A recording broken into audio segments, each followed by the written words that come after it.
बिस्मिल्लाहिर्रहमानिर्रहीम। अस्सलाम वालेकुम नाज़रीन, आज है सियासत के अंदर बड़े बयानात हो रहे हैं। रावलपिंडी के अंदर जलसे को लेकर बड़ी गहमा गहमी है।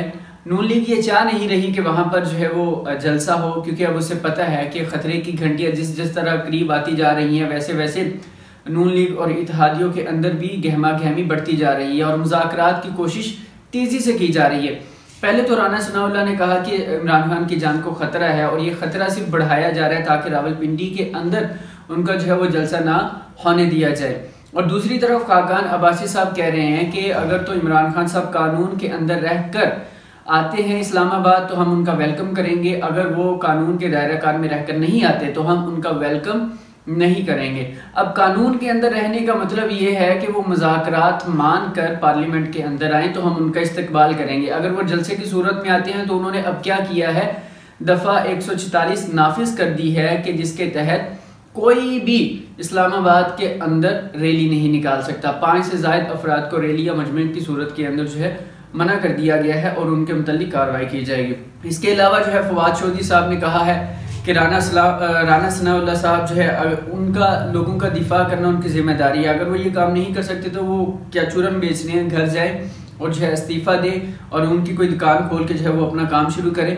और ये सारी की सारी गहमा गहमी चलती रहेगी। इसके अंदर कुछ और अहम बातें हैं, इसमें बहुत सी अहम बातें इसके अलावा भी हैं। ये सारी बातें एक तरफ और अहम बात कि आसफ अली जरदारी साहब लाहौर आ रहे हैं। लाहौर वो क्या लेने के लिए आ रहे हैं? इससे पहले इसहाक डार साहब जो है वो 2 बार आरिफ अलवी साहब से मुलाकात कर चुके हैं। आरिफ अलवी साहब से जो उनकी मुलाकात हुई उनका एजेंडा भी एक था कि वो मुज़ाकरात की तरफ आ रहे थे कि इमरान खान साहब जो है वो उनकी बातों को मान लें।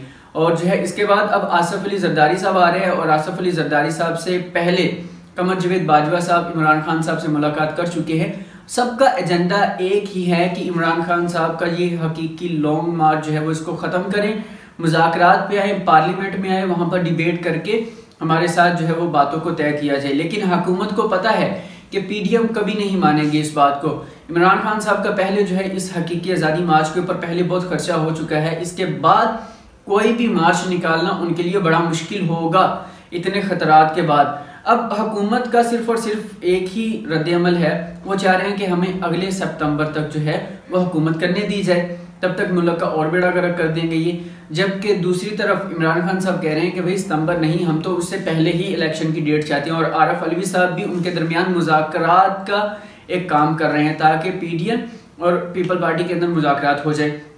लेकिन ये मुज़ाकरात लगते नहीं है कि होंगे। जब तक इमरान खान साहब डेट नहीं ले लेते तब तक ये पीछे नहीं हटेंगे। और इसके साथ हमारे शहबाज शरीफ साहब जो है वो तुर्की पहुंच चुके हैं और वहाँ पर जो है वो ज़ाहिर सी बात है उनका मकसद तो एक ही है, चाहे मीडिया पे जो मर्जी दिखाया जाए, इमदाद के लिए वहाँ पे पहुँचे हुए हैं। वहाँ पर उन्होंने अपनी तकरीर में ये भी कहा कि उन्हें 25 अरब डॉलर का जो है वो पेट्रोल का खर्चा, उनका बजट बिल बढ़ चुका है, तो लिहाजा उनके साथ जो है वो उनकी मदद की जाए। और अब देखते हैं कि पिछली बार तो जो है वो खाली हाथ आ गए थे, उन्होंने उसके बाद अपने बयानिए में कह भी दिया था कि मैं यहाँ पर मांगने के लिए नहीं आया। बात को उन्होंने खुद ही सारा साफ करके निकाल दिया। अब देखते हैं इस बार आते ही वो इस बात को निकालती हैं या नहीं। तीसरा मामला जो है वो नवाज शरीफ साहब की वापसी का है। नवाज शरीफ साहब की वापसी भी बस एक ये ढोंग रचा रहे हैं इमरान खान साहब का जो है वो ध्यान बटाने के लिए। लेकिन अब लगता है कि इमरान खान साहब जो है वो बिल्कुल पीछे नहीं हटेंगे। अब इस सारे के सारे मामले के अंदर आने वाले दिनों के अंदर बहुत ही अहम फैसले होने वाले हैं इन मुज़ाकरात के मुतल्लिक। और इंशाल्लाह उम्मीद है कि पीटीआई डेट लेने में कामयाब हो जाएगी और पाकिस्तान के अंदर जो है वो इलेक्शन होंगे और ज़ाहिर सी बात है पीडीएम इसको रोकना चाहेंगी। अब आगे आने वाले दिनों के अंदर सियासी सूरत हाल और बहुत ज़्यादा गर्म होने वाली है। अब इस सारी बात के मुतल्लिक जो है वो आपका क्या ख्याल है, लाजमी कमेंट करके अपनी बात का राय का इजहार कीजिएगा और इस चैनल को भी सब्सक्राइब कीजिएगा। दुआ में याद रखिएगा। खुदा हाफिज़।